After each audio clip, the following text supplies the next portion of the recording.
This is a fan-generated show. If you would like to support us, please go to jamieglazov.com and also don't forget to subscribe to our YouTube channel. And make sure to order Jamie Glazov's new critically acclaimed jihadist psychopath. How he is charming, seducing, and devouring us. All your support is greatly appreciated. Can the coronavirus kill the city? I don't mean Los Angeles, I don't mean New York City, I mean the city as we know it.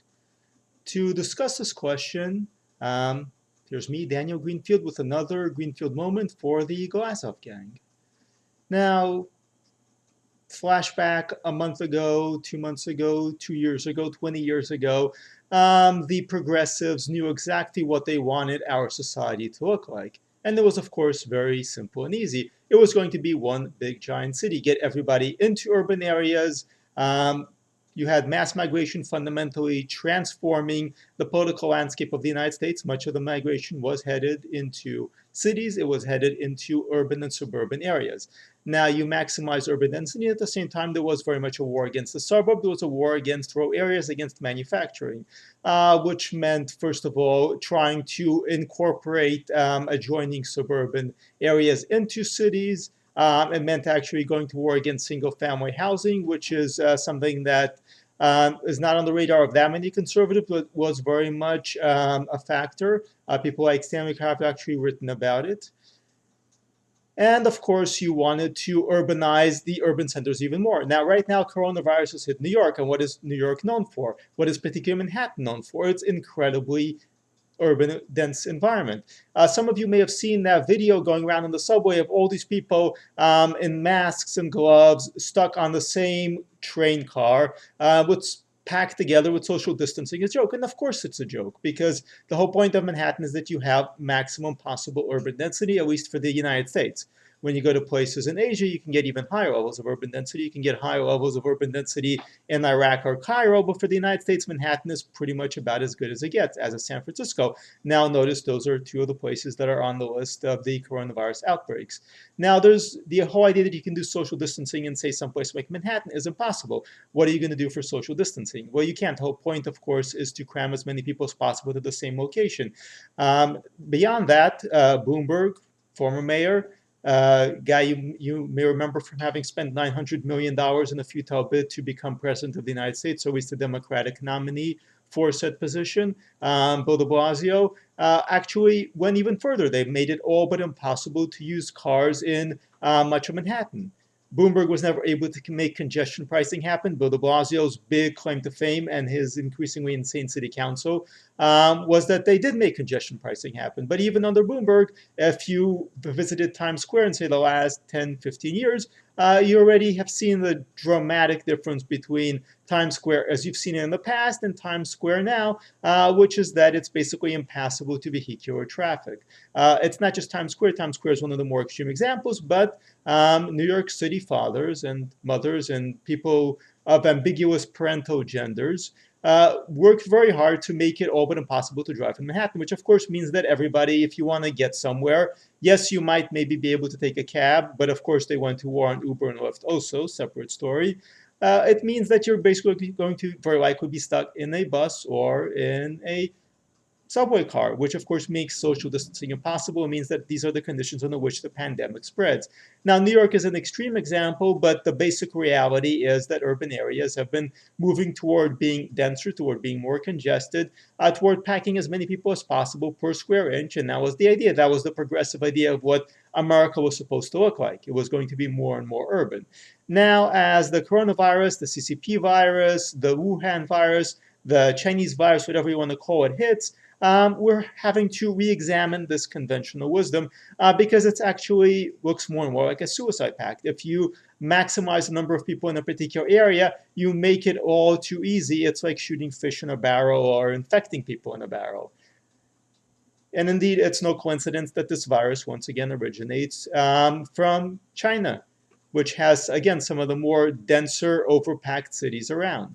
There's a particular environment in which this thing breeds, and that environment includes human density. So the question is, after all this, are we going to fundamentally rethink the city? One of the transformative aspects of this new shelter-in-place hide under the bed, a social distancing policy that we have now is that a lot of people are able to work remotely. Not everybody can, obviously. You can't fix a car remotely. You can't deliver milk and groceries remotely. Arguably, some of the most important things that we do, including obviously medical care, has to be done locally. But at the same time, we are rediscovering just how much we can do remotely. And so many of the urban industries are actually cultural industries, financial firms, colleges, tech companies. A lot of these urban firms actually do not require physical presence. So the question going forward is, are we going to rethink the city? We had the opportunity to do this after September 11th. We did not take that opportunity. There were questions. Should we have Wall Street concentrated within a single city, within really a fairly small part of that city? We didn't actually take the opportunity to rethink that. Some companies did their own thing in that regard.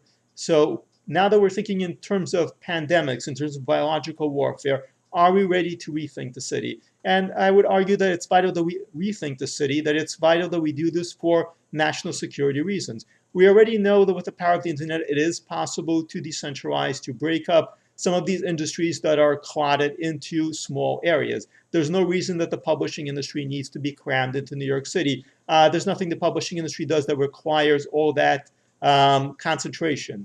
Likewise, the coronavirus might end up killing colleges because really a lot of students are discovering that the value that colleges bring is very limited, that the old brick and mortar model of education is not just vulnerable to disruption by online education, which is not a new phenomenon, but now that everybody is now being forced to go to online education, the basic reality is that what the prestigious brand name college offers is not that much more than what the budget free college offers in many cases.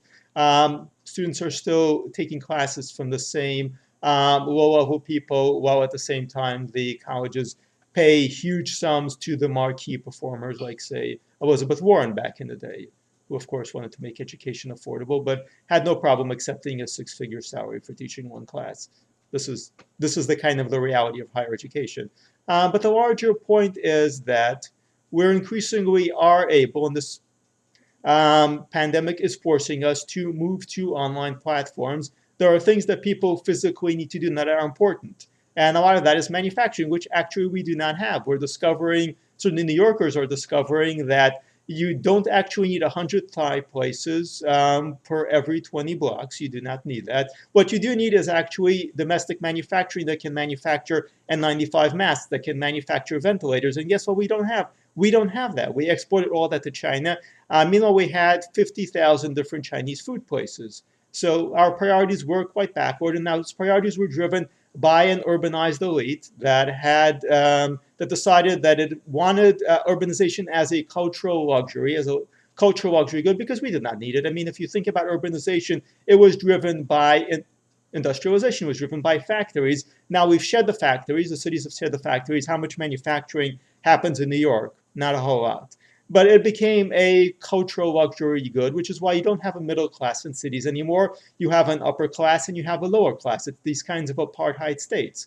And you live in the city because it's fun, because you're in a prestigious cultural industry, not because you actually need to. So we don't have the manufacturing that we do need. We do have these culturally luxurious urban areas. We have a whole lot of fusion type places. We do not have manufacturing that actually makes basic equipment that we need to survive. So our priorities are unfortunately very, very, very wrong, and we need to reorient those priorities. Now, the coronavirus is having a huge impact. It's forcing us to reorient some of those priorities. Online education is an example. Many other online forms of work are an example. Really, much of the urban economic infrastructure can very much be done online. And the coronavirus is a wake-up call that the city is actually a serious threat to us. It's a national security weakness. It has the ability to fundamentally act as a choke point for our society, which means we need to get further away from the city. Now, this is not a new idea. We've had this conversation back in the Cold War days when there was an obvious vulnerability where you could have, particularly in the early period of the Cold War, where you could have even limited Soviet nuclear arsenal, could still totally devastate the United States by taking out a handful of major cities. The problem has not gone away, but with biological warfare or with a pandemic, it takes far less capabilities to actually mount a devastating attack on our society. And urban areas are very much a vulnerability, which means we need to think in terms of a new model. The major urban area is a 20th century model. We need to embrace a 21st century model, one in which virtualization, in which the internet, and at the same time, in which the possibilities of sprawl, of actually taking advantage of the vast territories of the United States, allow us to actually break up the cities. Now, aside from everything else, this will create a healthier society. We'll create a society in which right now we have a fundamental stratification. We have elites crammed into a handful of major cities dictating to the entire country. This is a fundamentally unhealthy situation. What we need is to actually re-embrace the rural nature of America. We need to create neighborhoods that are sustainably scaled to people who actually live there.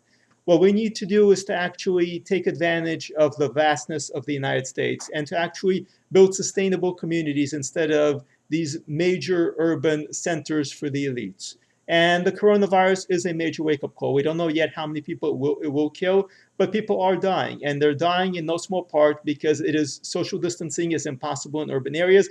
Because dense urban areas, the vision that progressives had of everybody living in 40-story buildings is a huge, huge risk. It's unhealthy, it's socially unhealthy, it's economically unhealthy, and it is unhealthy at the most basic physical level as a pandemic now rages out of control. We need to rethink a United States that has domestic manufacturing, that has smaller scale living, and that where people actually take advantage of the greatness of the United States and actually live together instead of living in densely packed clusters. Making America great again requires moving away from the city. The city is China, it's Europe, it's not the United States. We need to build an America for the rest of us. Thank you for listening. This has been another episode of the Glazov Gang. If you enjoyed this episode, feel free to subscribe to the Glazov Gang's YouTube channel and watch the many amazing episodes of Jamie Glazov and his friends. Have a very good night.